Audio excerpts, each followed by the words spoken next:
Pinangangambahan na posibleng abusuhin ng mga politiko ang pamimigay ng ayuda dahil sa nalalapit na eleksyon, posibleng gamitin sa political agenda o pakinabang ng mga kandidato na kunwari ay ayuda pero ang totoo ay vote buying na pala ang gagawin. Lahat ng mga ayuda na dapat ibinibigay sa isang buong taon, uubusin po yan sa panahon ng eleksyon dahil ang eleksyon ay Mayo. Sigurado po yan. Marso pa lang ubos na yan.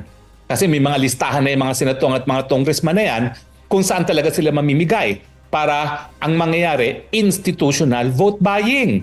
Ayon kay Commission on Elections o COMELEC Chairman George Erwin Garcia, kailangang humingi sa kanila ng exemption ang mga ahensya na mamimigay ng ayuda gaya ng Department of Social Welfare and Development o DSWD pagdating sa AKAP.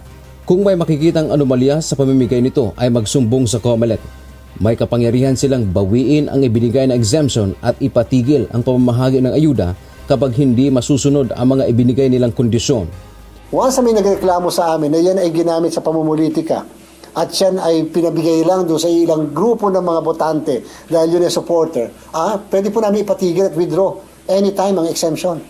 Hindi po absolute na nabigay mo na yan, wala nang bawian. Pwede po namin bawiin yun anytime at pwede namin kasuhan yung mismong responsible ng mga opisyal. Sa ngayon, wala pang hininging exemption ang DSWD para sa AKAP. Sinisiguro naman ang DSWD na sila pa rin ang pangunahing magpapatupad at maghahatid ng tulong sa mga benepisyaryo ng programa. So wala po kaming kinikilingan o pinapanigang politiko sa ating pag-iimplementa ng mga programa, hindi lang ng AKAP at pati ng mga ibang programa. But we try to reach the rightful beneficiaries based on our assessments and guidelines in the implementation of our programs.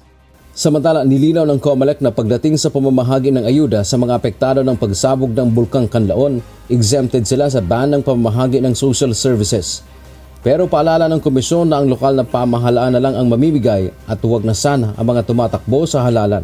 Huwag naman po sanang abusuhin na magdidistribute tayo ng tulong sa mga kababayan nating mahihirap, kababayan nating nasaktan, nasugatan o kaya nabiktima ng kalamidad na meron pa naman ng mga pagmumukha. O kaya naman, di ba po ang tulong naman pwedeng mabigay ng hindi naman kinakailangan ilantad natin at ipamukha doon sa tumatanggap kung kanino nang galing. Dante Amento, UNTV, News and Rescue.